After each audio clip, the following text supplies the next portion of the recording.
Good morning, everyone. My name is Christina Petrova, and I will be hosting this session today. You're probably used to see Richard hosting these, but he was unavailable today, so I kind of stepped in. I am joined today by Anna Fox from Liberty Global and Christopher McCarthy from Rathbones, and we will be talking about Back to Life and what our events will look like, what steps we need to take, and precautions just to make sure that our events are safe in kind of the strategy stages, but also in execution stages. This is a continuation of our previous conversations we've had. For those of you who are not aware, we formed a working group maybe about a couple of months ago now. It's been going on for maybe a couple of months now, which Anna and Christopher and Mark Gill have been leading, and we have developed some documents which are on the website, and we'll talk a little bit more about these as well. Just before we get on to that, I just wanted to run through some housekeeping. First of all, this is a meeting, so everyone is kind of encouraged really to engage. It's a two-way conversation in terms of feel free to jump in and share your experience. We want it to be engaging.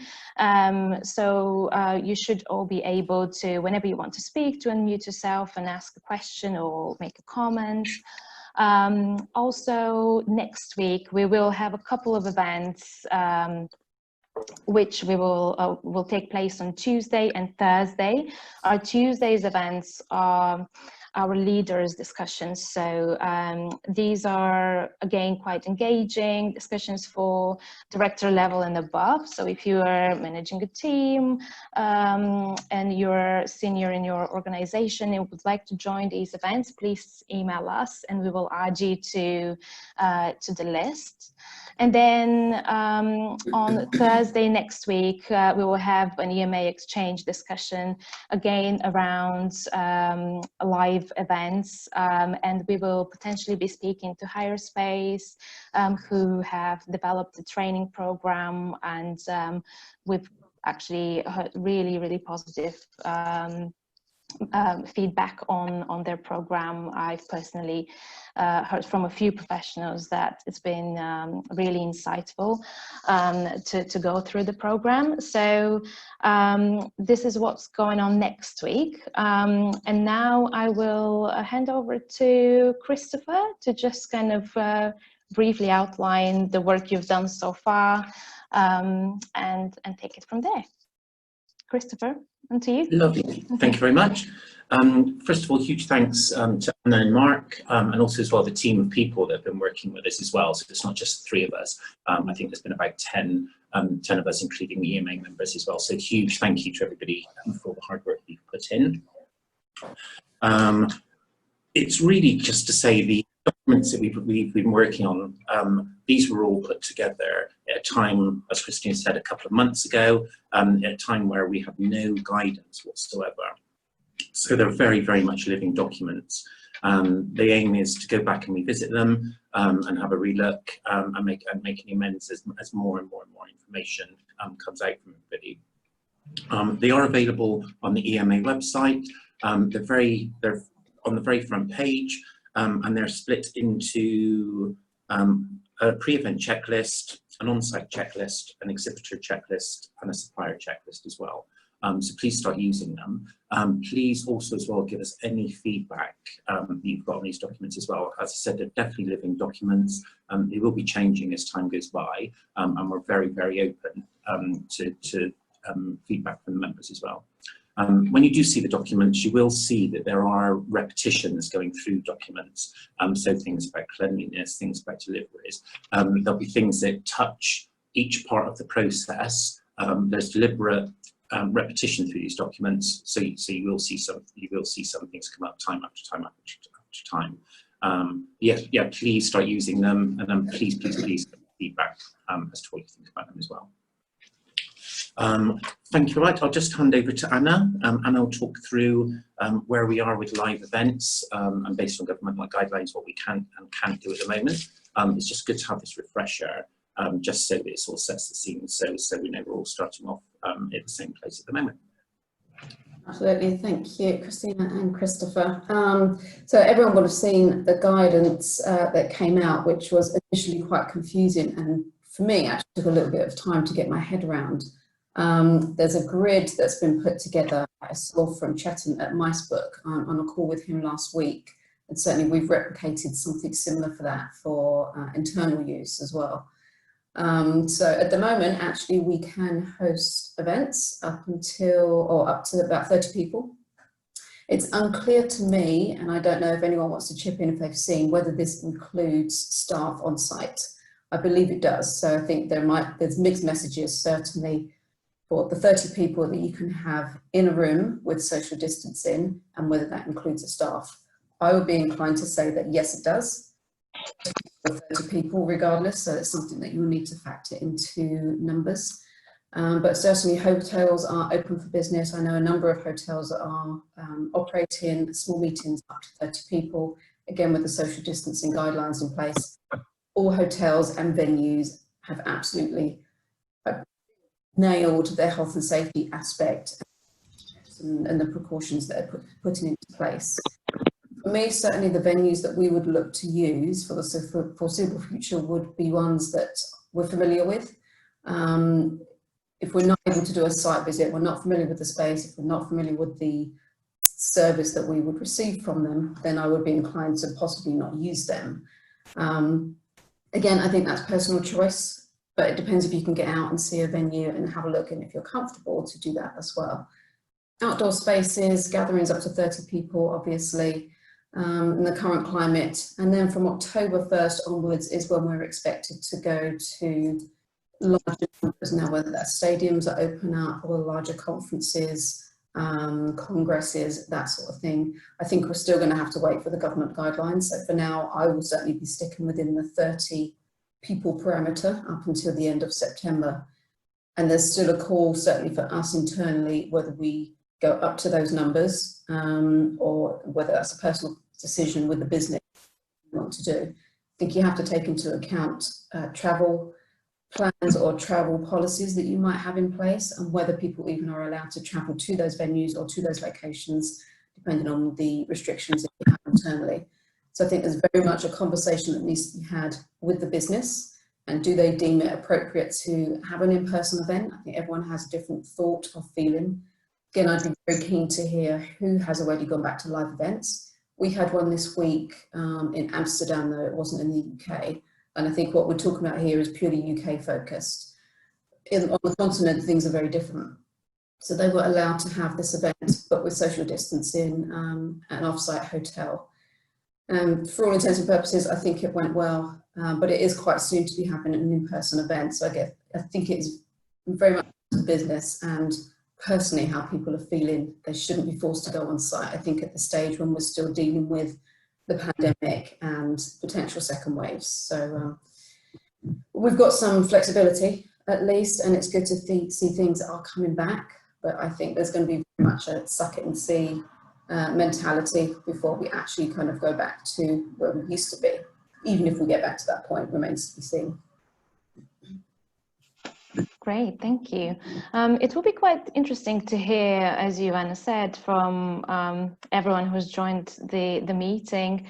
Are you planning any events this fall? Have you got anything going on? Are you reluctant to go back to live? How do you kind of feel about going back to live events in the autumn, post-October? And what are kind of the steps that you're taking? Just any kind of insight that you can share. Please feel free to unmute yourselves and speak up. We want to kind of keep this as engaging as possible. It will be great to hear your experience. I'll start. So we've got a breakfast that we normally do in the Savoy, in the Doy de Carte room. That's normally for 40 people. My stakeholders asked if I can confirm that today. So that's been confirmed with them.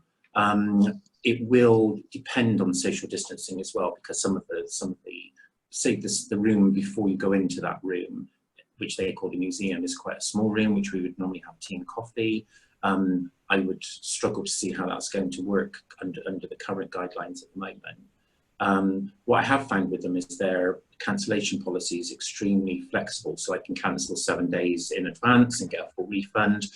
They've also said if anything happens within 7 months, within 7 days, they will do a full refund. So if anything happens with the second wave or anything related to the pandemic, that completely overrides any of their T's and C's and things that are in contracts. Yeah, that's great. It's quite interesting. Yeah, that's really good. Yeah, and we've had quite a few conversations here with EMA, with various venues. It's great that everyone is so flexible, and just everyone's on the same page in terms of the unknown. And you know, all of these conversations about a second wave, it is quite scary, but it's really nice to hear that everyone's on the same page and they're being so you know, respectful and flexible with their terms and conditions as well. Is anyone else planning any like the Savoy as well, right? So yes. I would expect the Savoy would maybe be a little bit more difficult to work with, but actually to hear of a brand like that, of a hotel, luxury hotel, offering that, I think it's yeah, it's really good. Is anyone else planning events at all between October and December?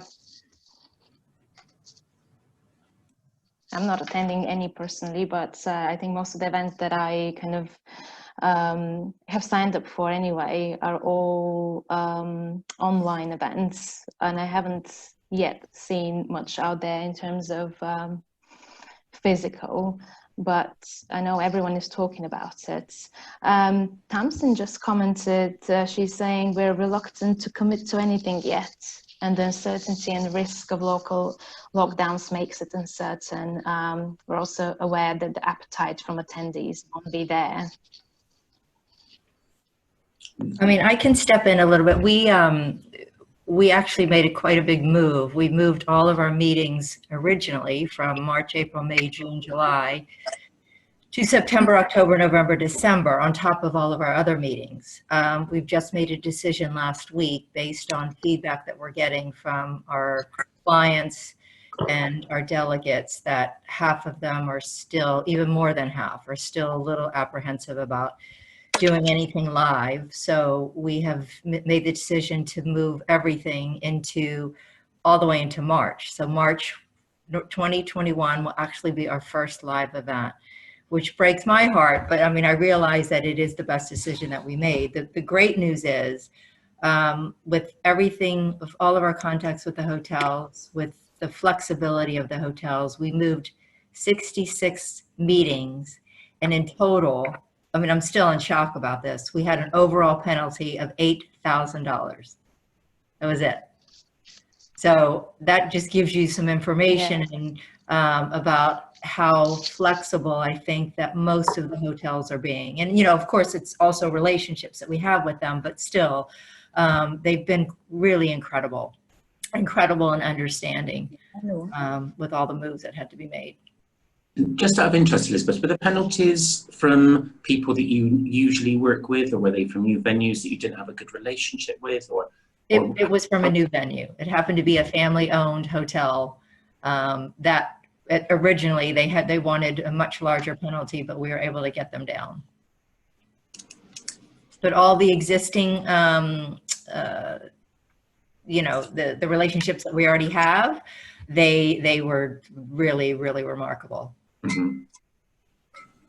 Yeah, and it's that relationship bit that is so important. I mean, it comes up time after time after time, and when everything's good, it's always good to have a relationship. It's when things go a bit tricky and things get a bit sticky that yeah, you can work out who these breaks are. Hi, it's Tamsin here. Sorry, I missed the first 5 minutes of the call this morning, so you may have already covered this.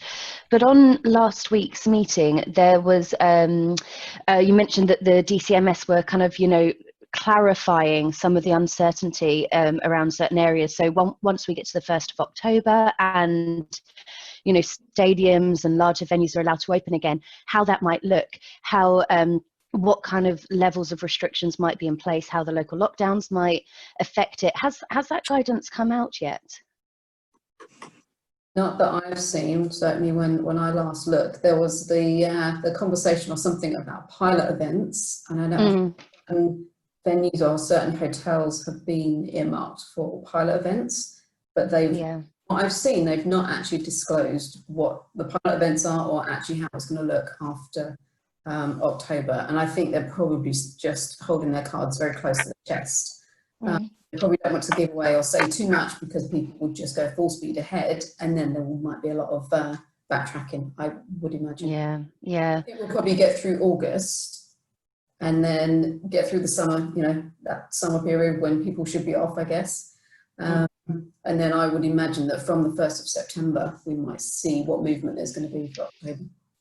The other thing, the other question I had as well, sorry, is we tend to do quite a lot of events across the country, across the UK, and up until now, excuse me, up until now, there have been quite a lot of differences between Wales and Scotland and England and Northern Ireland, and I'm very unclear at the moment about what will happen in those areas once we get to the 1st of October. Do you have any more information? Again, it's purely based on government guidelines. The UK, or the British government, didn't have anything in terms of guidelines, and I actually ended up going to the Scottish government page to look at their guidelines to see what they were doing, even before our government released ours. And then there were some guidelines there. I think it is specific, you know, to each country. As you say, Scotland, Wales, whatever it is, and it is purely about that local knowledge and local information, or reach out to one of the venues that you work very closely with and ask them directly for what they're hearing on the ground, just to kind of see what the differences are, what the nuances are between what's happening in England, for example. Yeah. It all feels very vague and uncertain, and on one side it's great that we can start again from the 1st of October, but on the other side, having that confidence both for our attendees but also from the business perspective to start making arrangements you know, in October and November is very difficult, and I think there's a likelihood that we may end up not doing very much this year at all, and we may end up waiting until next year. How are you gauging your engagement, if you like, or what's happening in the business? Do you do any kind of pre-event survey? How are you speaking to your stakeholders about what you're hearing in the industry, what they're comfortable with as a business? What are you doing with that, Tamsin? Well, my personal role, I primarily do internal events. So we're quite a large company, and we do a lot of events internally for our own employees and staff. And for those, there isn't a commercial need to do it or a business need, except for obviously engagement and updates and you know that side of things. For our external and corporate side of things, I think there's been a company policy not to make any bookings, and obviously this is all just, you know, in an informal conversation between us, not my own company's opinion, but we've had a company policy not to commit to any bookings until the end of September at least, be it sponsorship of other events or attendance at other events or running our own.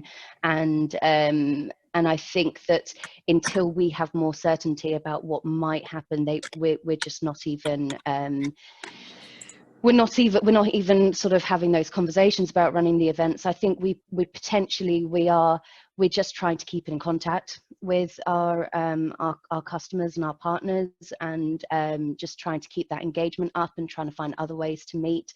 But we're not making any big plans for big events this year on that side, I don't think. That's fair enough. It probably doesn't quite answer your question. Sorry, Christine. I say it probably doesn't quite answer your question, because I do primarily work internally on internal events, but I am communicating with our external events people as well at the moment.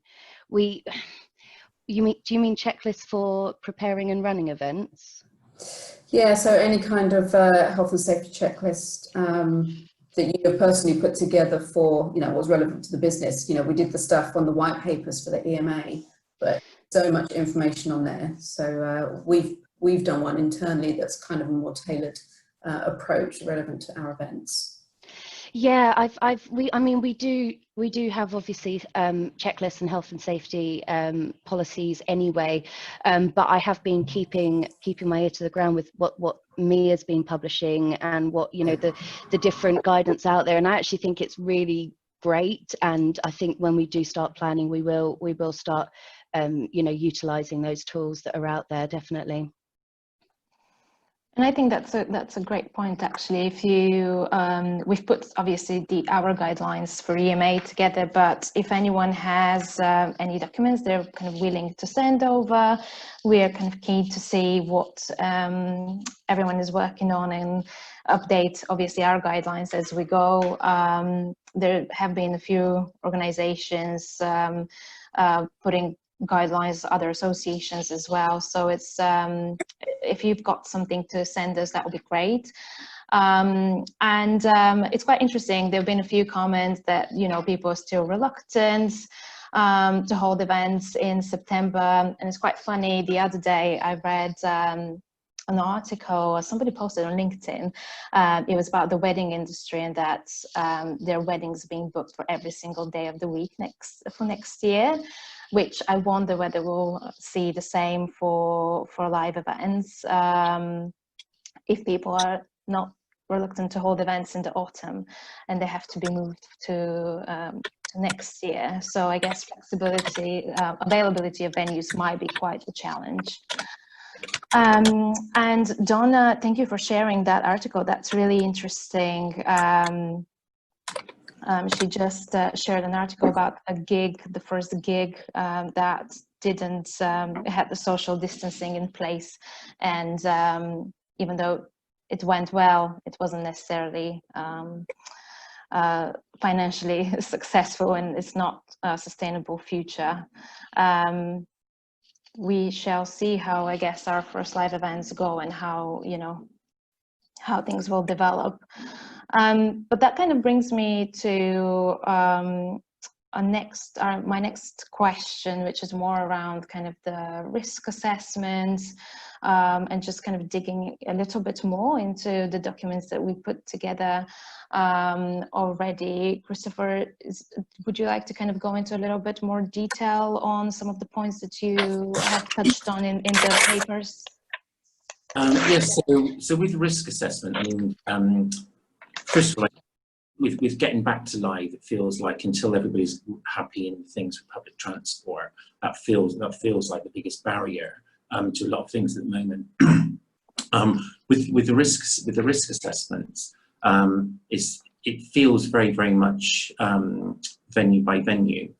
So we've seen a lot of great work come out of the venues with the guidelines and everything that they're going around. I mean, everything with the risk assessment, I mean, the two things that probably hold everything together are really the sort of cleanliness side and the social distancing side as well.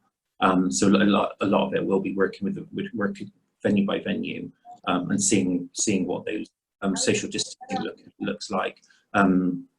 How confident you are that venues are being kept clean, how people are confident are about visitors coming in, venues taking people's temperatures, very similar to they do it currently in the offices in Rathbones as you come in and out. Track and trace like they do at restaurants. For me, these feel like all the things that are now going to be built into risk assessments. So you'd have your usual assessment, but there would be that extra layer related to COVID-19 that would be on top of that as well. The issue with that, certainly, it throws up the question of GDPR, which I know we've discussed already a couple of times on these EMA calls. And going to places like restaurants or anywhere where you have to fill in anything and put your name and your email, and you can see everyone above you on the list, and they're just wide open, available for people. So it throws up the question of GDPR, I guess, and what is allowed. We've reached out internally to our GDPR and privacy SMEs. We're waiting to hear back from them about the track and trace and the details that are kept, and yeah, where that complies and conforms. Again, I've not seen anything officially from the government or any guidelines as to how that falls into place, or whether there's going to be a review of GDPR or how that's going to. For us, that's a real consideration about holding employee data and for how long they do with that. Yeah, that's a good point. GDPR, I think, is a big topic, but it is quite unfortunate, I guess, that we haven't seen anything yet from the government around that, because it is certainly one of the kind of very first things to consider and sort out as such. Did you want to give a little bit more detail on the HireSpace training courses that they're running? I think, Anna, you've had a couple of conversations with them, quite familiar with what the papers that they've put together, but also the trainings that they run. I think it's quite interesting what they do. I've seen a few comments on LinkedIn and people really praising their work and how insightful the training courses are and obtaining that certification. And how do you think, what do you know about them, and how do you think they will evolve, obviously, as we receive more, hopefully more information from the government as things evolve? They've been very good, actually. So it's module based, and with the aim of an accreditation or certification at the end. And they've got two on there. So there's one that's geared towards event professionals and one that's for venues as well. So it's nice to see there's that two-pronged approach, that venues can actually receive the official accreditation. So as much as venues are putting in place all of their own risk assessments or guidelines and the cleanliness stuff, I think it's really nice to be able for venues to officially say that they've got the same accreditation as the event professionals that are then going to them to book. So yeah, I think it's a very clever approach and really useful for us as event professionals. So it's module based. It's quite lengthy, so I would have a cup of tea and a cup of coffee and a bit of cake and some time cleared in your diary to kind of watch and go through all of the modules. And they've added more modules. So since we have first registered as a team, there's been more that's been added, purely because as the government guidance comes out, you need to make sure that you're kind of clued up on that. So it's really interesting. Cost-wise, I don't want to get too much because I don't know the flexibility and the cost, or if there's bands depending on how many, but there were 10 of us in Liberty and the VMware, our collective team, and I think we paid about £70 to £80 per person. I had a look on the HireSpace website yesterday, and I know I saw a comment that if people were on furlough, that they were offering a reduced rate for event profs that still wanted to get the accreditation, and there was a reduced rate. So it seems to be really flexible. There's constant updates on there. I think it's, and the fact that it's going to be industry recognised as well is really, so it will speak volumes internally for stakeholders to go out and be able to say that, either you as an individual or an events team all have the accreditation. I think it speaks volumes internally, but also externally and in conjunction with venues. So it's a really good thing. I know we're looking to get them in, aren't we? Richard had said. Hopefully. Yeah, I think that's the plan for next week. But we will send a little bit more information around that. They're called HireSpace. Donna was just asking, so yeah. We'll send a little bit more info around the course in our emails. Donna, I can share it with you as well separately. Yeah, they have a checklist as well on their website. They've done a separate white paper. Yeah, that's worth a look as well.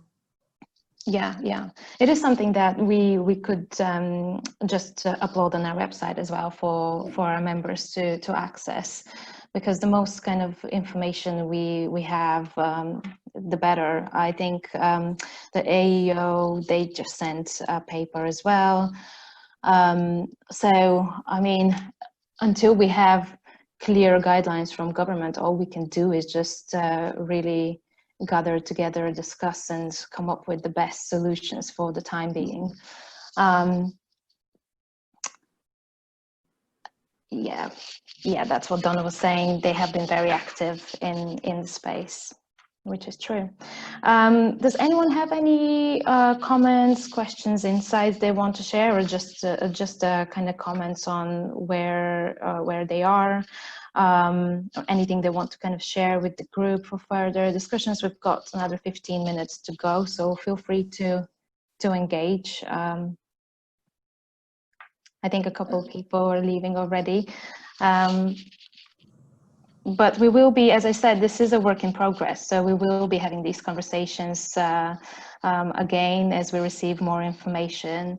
We hope that these are quite helpful. And I wonder if there's anything kind of more specific that you kind of would like to learn about. I think a good conversation would be around a kind of procurement and that side of things when we have a little bit more clarity again, legislation and all of that. Maybe just bringing in someone from the legal procurement departments of a company would be quite interesting to have join us at one of these meetings. What do you guys think?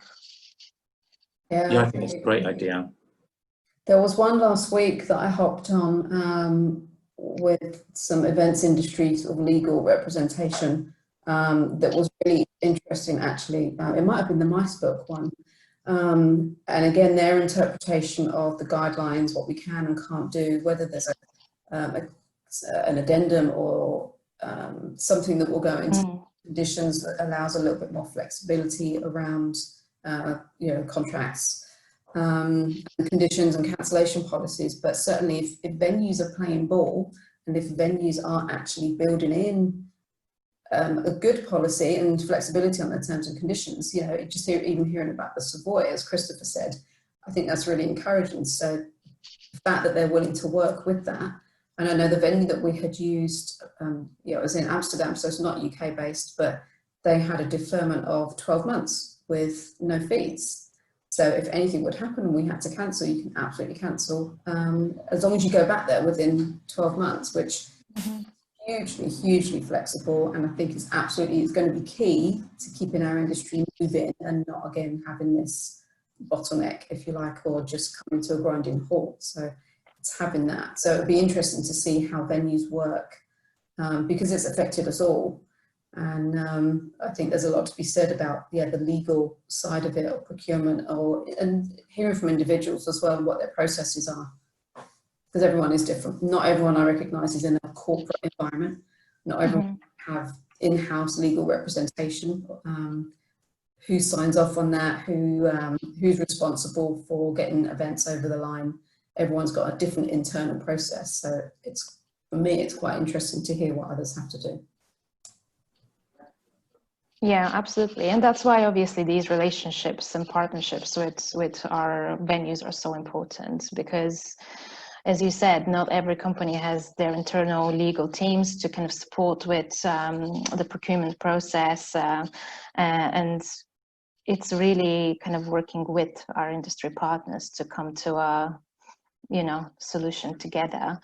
And I think it's about using this time as well. So there are people with more spare time because they're not doing so much live, and it's a case of ring your suppliers, ring your hotel groups, make sure people are okay.